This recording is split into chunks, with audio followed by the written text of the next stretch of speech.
সংসার থেকে একমাত্র অখণ্ড সুখ দিতে পারে শ্রী গোবিন্দ নামে, শ্রী হরি নামে, এছাড়া সংসারে কেউ সুখ দেবে না। আচ্ছা, দৃষ্টান্ত নেন। যেদিন দেবকী বসুদেবের বিয়ে হলো, তাই তো, বসুদেব আর দেবকী বিয়ে হলো। দেবকী কার ভগিনী? কংসের ভগিনী। এত প্রিয় কংস তখন মথুরা নৃপতি রাজা, বোনের প্রতি চরম স্নেহ মমতায় বলছে, বোন তোকে ছেড়ে থাকবো কি করে, তাই আজ আমি নৃপতি হলেও, মথুরাধীশ হলেও আমি রথে করে আজ রথ চালাতে চালাতে তোকে শ্বশুরালয় পৌঁছে দেব। রথে বোনের হাত ধরে কংস উঠে বারবার বোনের দিকে তাকাচ্ছে, ওদিকে রথ। সবাই বলছে, দেখো এই হলো ভাই বোনের প্রীতি সম্প্রীতি। দেখো, নিজে রাজা হয়েও আজ রথের সারথি হয়ে আজ দেবকীকে পৌঁছে দিতে যাচ্ছে। আমাদের ওই স্ত্রী পুত্রের প্রতি খুব মমতা। পরেক্ষণে কি ঘটলো? যেই দৈববাণী শুরু হলো, আর মায়া আর ভালোবাসা আর মমতা, খাপের থেকে তলোয়ার বের করে চুলির মুঠি ধরে ওখানে এসে বলে, এই নাম সংসার।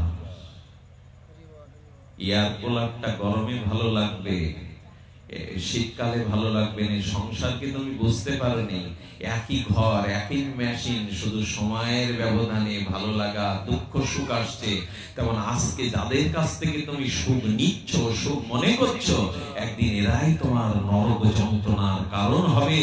এরাই একদিন তোমার জীবনে চরম। আজকে মানুষ দুঃখ কষ্ট পাচ্ছে কিসের জন্য?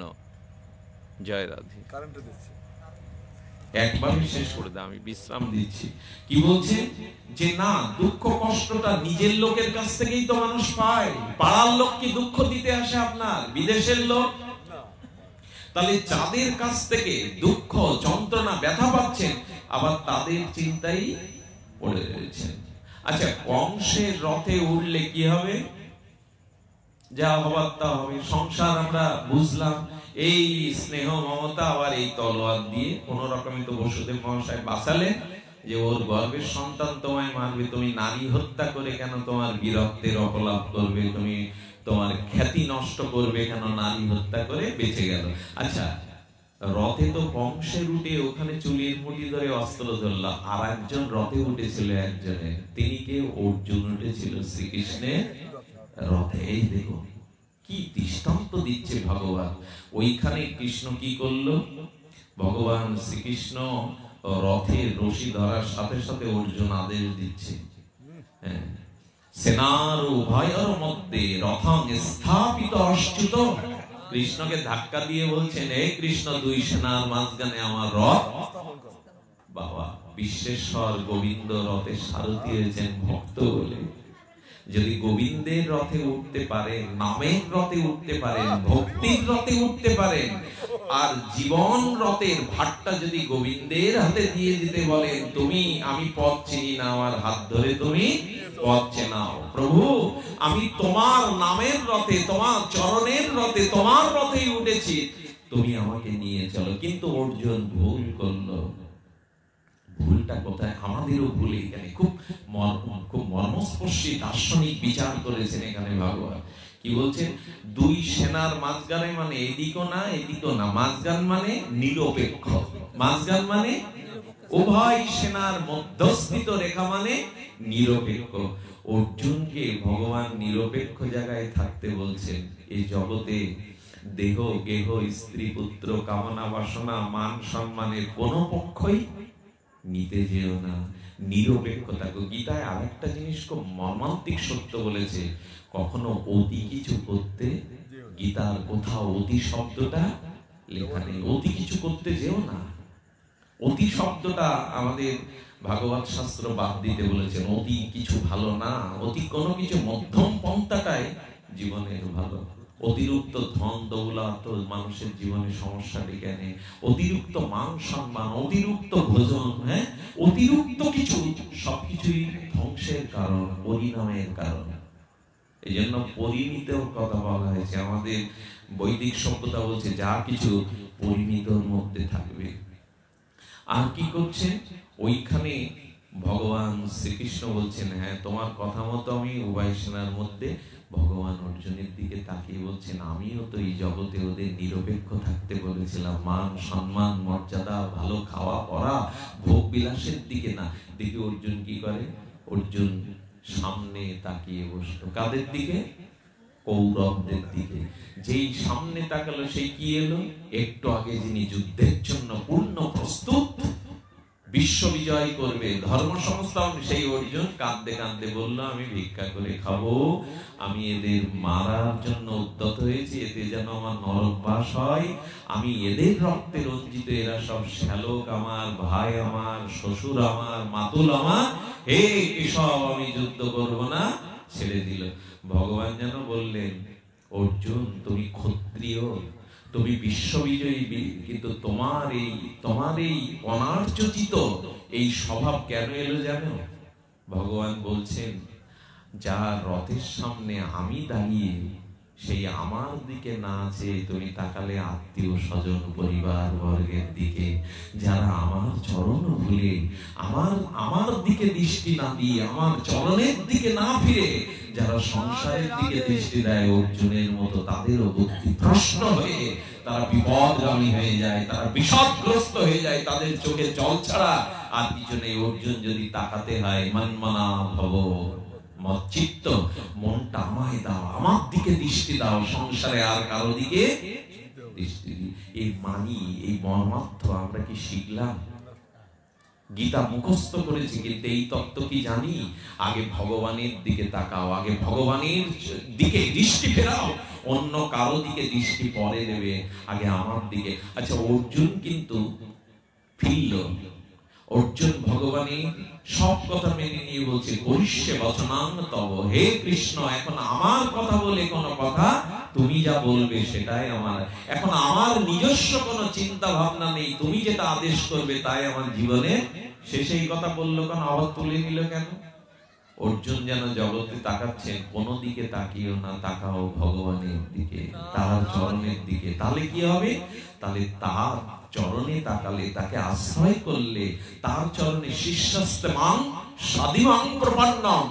কৃষ্ণ তখনই, ভগবান তখনই উপদেশ দিয়েছেন যখন অর্জুন বলেছে, আমি আপনার চরণে শরণাগত হলাম, আমি আপনার চরণে শিষ্য হলাম, প্রণাম করলাম, আপনি আমাকে দয়া করে জ্ঞান উপদেশ দিন।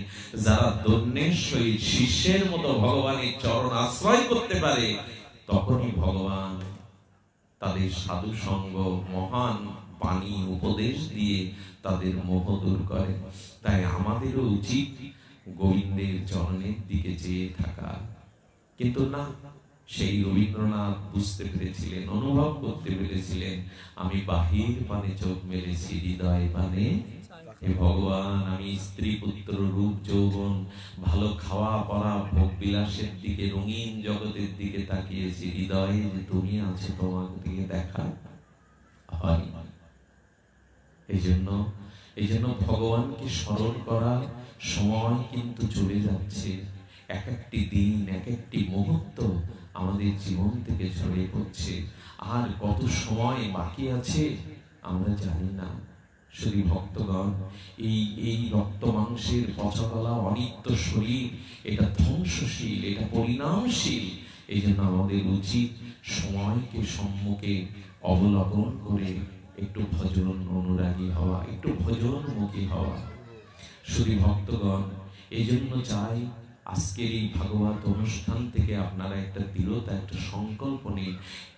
এই ভাগবত মহিমা শোনার পরেও যদি একটু নামমুখী না হয়, একটু গোবিন্দ চরণমুখী না হয়, একটু ভাগবতে এসে কি আমরা কেউ একটু প্রতিজ্ঞা করবো না, প্রভু সময় যা গেছে গেছে, পেছনের যা গেছে গেছে, এবার থেকে একটু নাম নেব, এবার থেকে একটু শুদ্ধাচার আচরণ হবে, এবার থেকে একটু শুদ্ধ ভাবনা নিয়ে কাটাবো। কই এমন সংকল্প তো আমাদের আসে না। তাই আপনাদের কাছে সবশেষে নিবেদন করে যায়, হরির ভক্ত অবশেষ বলিন্তেব্য বিনিক্ষেপত নমশ্চৈব কুর্বন্তিও ততস্থ বৈষ্ণবের উচ্ছিষ্ট।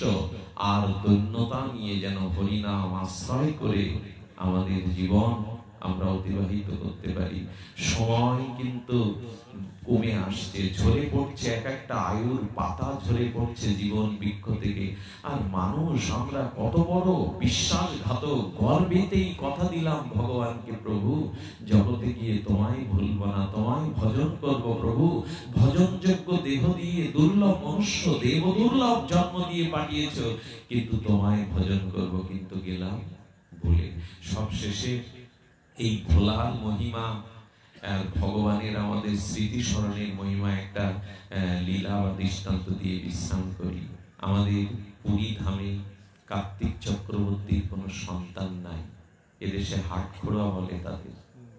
সন্তান নাই বিদায় রাস্তায় বেরোলে গালি দেয়, তোমাদের মুখ দেখলে যাত্রা অশুভ হয়, ঘরের বাইরে বেরিও না। ওই মাটা জল আনতে গেলে বলে, কেন বেরো ঘর থেকে, অপয়া, তোমাকে দেখলে যাত্রা নষ্ট হয়, বেরিও না। স্বামী স্ত্রী ঘরে বসে কাঁদে আর বলে, এ অভাব একজন দূর করতে পারে, জগন্নাথ। উনি জগন্নাথের মন্দিরে চলে গেলেন। স্বামী স্ত্রী নিভৃতে নিরালায় চোখের জল ফেলে জগন্নাথকে বলছেন, প্রভু একটা সন্তান কৃপা করে দাও, আমি আমার বলে দাবি করব না, তোমার সেবায় তোমার চরণে তাকে নিবেদন করে দেব, কলঙ্ক ঘোচাতে, এই জীবনের মহা কলঙ্ক ঘোচাতে দাও প্রভু, কৃপা করে আমাকে একটা সন্তান দাও। নড়ে উঠল জগন্নাথের সিংহাসন, একটা ফুল পড়লো, ওই ফুলটা নিয়েই প্রসাদী মনে করে ভক্তিতে সেবা করার পরে গর্ভবতী হলো কার্তিক চক্রবর্তী স্ত্রীর সহধর্মিণী। 10 মাস 10 দিন পরে ফুটফুটে একটা দিব্য কন্যা শিশুর জন্ম হলো। নাম রাখা হলো পদ্মাবতী। পদ্মাবতী চন্দ্র কলার ন্যায় ধীরে ধীরে বাড়, কি তার অপরূপ রূপ, কি তার গুণমহিমা, কি তার চলা বলা, সবাইকে আমোদিত করে ভুলিয়ে রাখলো। কার্তিক চক্রবর্তী এবং তার স্ত্রী বহুদিন পরে কন্যাকে পেয়ে তার স্নেহ মমতায় জগন্নাথের দেওয়া কথা বলে গেল। আমরাও বলে এসেছিলাম, এই জীবন তোমাকে দেব, এই চোখ দিয়ে শুধু তোমার বিগ্রহ, তোমার বৈষ্ণবকে দর্শন করব, এই হাত দিয়ে হাততালি দিয়ে হরিনাম করব, নিতাই গৌর বলে হাতটা উপরে তুলব, এই কান দিয়ে তোমার গুণকীর্তন শ্রবণ করব, এই বুকটাকে তোমার ভক্তের সাথে আলিঙ্গন করে তাপিত হৃদয়ে জোড়াবো, এই অঙ্গে বৈষ্ণবের চরণ ধুলিতে অভিষিক্ত হব। এ কথা দিয়ে এ পায়ে হেঁটে যেখানে হরি কথা, যেখানে তোমার ধাম, সেখানে যাব। সব কথাই ভুল হয়ে গেল, সব ইন্দ্রগুলি কাজে লাগালাম ভোগের দিকে, প্রবৃত্তির দিকে। এখন কার্তিক চক্রবর্তী ভুলে গেল। 1-2 বছর করে 16 বছরের পূর্ণ যুবতীতে রূপ নিল পদ্মাবতী। জগন্নাথ মন্দির থেকে ভাবছেন, কার্তিক আমার দুয়ারে এসে তুমি চোখের জলে কলঙ্ক ঘোচাতে প্রার্থনা করেছিলে, সেই পদ্মাবতীকে নিয়েই মেতে আছো, তোমার প্রতিজ্ঞা তো মনে নেই। জগন্নাথ তখন বলছেন, কেউ যদি জগতে তার প্রতিজ্ঞা ভুলে যায়, ভক্ত যদি ভুলে যায়, আমি ভগবান তাকে ভুলতে পারি না। আমার একটা স্বভাব হলো, জীব আমাকে ভুলে যায়, আমি জীবকে ভুলতে পারি না। এই জন্য তো আমি গোলক থেকে নিত্য ধাম হতে নেমে এসে জীবের দ্বারে দ্বারে যায়, হাত বাড়িয়ে তাদের ডাকি, যাবো যাবো যাবো তোমরা। মহাপ্রভু জীবের দ্বারে দ্বারে গিয়ে কেঁদে কেঁদে জীবকে ডেকেছেন, কি দরকার স্বয়ং ভগবানের। উনি বললেন, তুমি ভুলে গেলে আমি তোমাকে ভুলি না। জগন্নাথ একটা ভিখারি রূপ ধরে ভিক্ষার ঝুলি কাঁধে নিয়েছেন। জগন্নাথ ভিক্ষার ঝুলিটা কাঁধে নিয়েছেন, আর ভিখারির বেশ ধরে ভিক্ষার ঝুলি কাঁধে নিয়ে কার্তিক চক্রবর্তীর আঙিনায় উপস্থিত। পদকর্তা বলছেন, এই দেখো ভগবানের কারুণ্য, কি দয়া তার, কি করুণা তার। যে ভক্ত তাকে ভুলে গেছে, তাকে স্মরণের জন্য আজ স্বয়ং ভগবান ভিখারির রূপ ধরে দুয়ারে উপস্থিত। জগন্নাথ রূপ ভিখারি এসে বললেন, ভিক্ষাং দেহি। তুমি ভক্তের দ্বারে ভিক্ষারও হাত বাড়াও, তুমি ভিক্ষা চাইছো প্রভু, জগতের নাথ তুমি, সর্বশক্তিমান পরতত্ত্ব তুমি। বললেন, ভক্তকে আমার করবার জন্য আমার ভিখারি সাজে কোনো লজ্জা নেই, হাত পত্তের কোনো লজ্জা নেই। ভিক্ষাং দেহি। যেই বলেছে ভিক্ষা দাও, কার্তিক চক্রবর্তী দূরে দাঁড়িয়ে কোনো গৃহকর্ম করছিল দুয়ারে, বলছেন মা পদ্মে, আঁচলে করে ভিখারিকে কিছু তন্ডুল ফল দাও তো, কিছু ভিক্ষা দাও। তখনকার দিনে আগেকার মায়েরা অনেকে আঁচলে করে ভিক্ষা দিত। আঁচলে করে পদ্মাবতী এসে ভিখারির সামনে দাঁড়িয়েছে। ভিখারি তখন ভিক্ষার দিকে দৃষ্টি না দিয়ে ভিক্ষা দাতার দিকে তাকাচ্ছে। পদ্মাবতীর আপাদ মস্তক তিনি নিরীক্ষণ করছেন, চোখ দিয়ে বারবার দেখছেন। ভগবান বললেন, আমার সৃষ্ট জীব এত সুন্দর হয় কেমন জানেন? ভাস্কর যখন দুর্গা প্রতিমা করায়, সেই প্রথমে কাঠামো তৈরি করে খড়কুটো দিয়ে রং তুলি দিয়ে বারবার যখন প্রতিমাটা পূর্ণাঙ্গ রূপ নেয়, তখন ভাস্কর পেছনে এসে দেখে আমার প্রতিমা কত সুন্দর হয়েছে, কেমন হয়েছে। আজ ভগবান পদ্মাকে গড়েছিলেন, তাই পদ্মাকে নিরীক্ষণ করে বলছেন আমার ভক্ত এত মধুর হয়েছে, এত বড় হয়েছে। উনি দেখছেন নিরীক্ষণ করে। কার্তিক চক্রবর্তী দূর থেকে বলছেন, পাষণ্ড কোথাকার, কামুক কোথাকার, ভিক্ষার নাম করে আমার সুন্দরী যুবতী পদ্মাকে তুমি আপাত মস্তক বারবার, তোমার দৃষ্টি শুদ্ধ হয়নি, তোমার কামনা যায়নি, তোমার ভিক্ষার উচিত শিক্ষা আমি দিচ্ছি। ভিখারি দূর থেকে এসে গলা ধাক্কা দিয়ে বলছেন, বেরিয়ে যাও তুমি, তুমি আমার পদ্মাবতীকে সুন্দরী যুবতীর রূপ দেখার দৃষ্টি তোমার শুদ্ধ, বেরিয়ে যাও। গলা ধাক্কা দিয়ে ফেলে দিল। ভগবান গলা ধাক্কাও খাই ভক্তির জন্য। ধুলাতে পড়ে গেছেন জগন্নাথ। ধুলাতে পড়ে গিয়ে কার্তিক চক্রবর্তীর দিকে চোখ রেখে স্বয়ং জগন্নাথ বলছেন, পদ্মাবতী কার? পদ্মাবতী পিতা কার্তিক চক্র বলছেন, পদ্মাবতী আমার, পদ্মা আমার মেয়ে। কার্তিক চক্রবর্তী, পদ্মা আমার? বলছে না আমার। কি করে? তুমি ভিখারি, কাঙাল, তোমার মেয়ে নয়। তুমি ভুলে গেছো 16 বছর আগে ঝড় ঝঞ্ঝাবাত রাত্রে আমার মন্দিরে আমার চরণে তুমি আকুতি নিবেদন করেছিলে স্বামী স্ত্রী মিলে, হে জগন্নাথ আমি অনাথ, আমি পাষণ্ড, লোক আমার মুখ দেখে না, আমাকে মুখ দেখলে লোকের অযাত্রা হয়, আমার কলঙ্ক ঘোচাতে একটি সন্তান তুমি আমায় দাও, আমি আমার বলে দাবি করবো না তোমার চরণ। ভুলে গেছো তুমি। এই যে পূর্বস্মৃতি মনে করেছে কার্তিক চক্রবর্তী মূর্ছিত হয়ে ওইখানে ধুলায় পড়ে গেছে। যখন মূর্ছা ফিরল, জ্ঞান ফিরল, তখন পদ্মাবতীর দিকে তাকিয়ে বলছে, মারে ভিখারি চলে গেছে, ভিখারি চলে গেছে। বাবা তোমার ঠিক হয়নি। উনি আমার দিকে তাকাচ্ছিলেন, আমার চোখে জল ছিল। উনি হয়তো আমাকে নিজের মেয়ে মনে করে দেখেছেন, তোমার উচিত হয়নি তাকে ধাক্কা দেওয়া। বাবা ওনাকে দেখে আমার মনে হয়েছে উনি সাধারণ না। মারে, মা কোন পথ দিয়ে চলে গেছে? সে দেখছে ভগবানের পায়ের চিহ্নগুলো ধুলাতে পড়ে আছে। উনি ধুলাই করাচ্ছেন আর বলছেন, ক্ষমা করে দাও, ক্ষমা করে দাও প্রভু। এই জগৎ সংসারে মোহমায় তোমায় দেওয়া কথা আমি ভুলেছিলাম প্রভু, ক্ষমা করো আমায়। ধুলাই গড়াতে গড়াতে মাখতে মাখতে মা পদ্মাকে বলছেন, নে মা, ভালো করে স্নান করে সেজে নে, তুই যে আমার নস, তুই যে জগন্নাথের। আমাদেরও যেন কৃপা করে ভগবান ভুলটা ভাঙিয়ে দেয়। আমরা এই সংসারের কেউ না, এখানে আমাদের স্থায়ী ঠিকানা নয়, আমরা বিদেশি হয়ে অতিথি হয়ে এখানে এসেছি। পরকালে মৃত্যুর পরে তিনি ছাড়া তো হাত কেউ ধরবেন না, দীনবন্ধু ভগবান ছাড়া তো হাত কেউ ধরবেন না।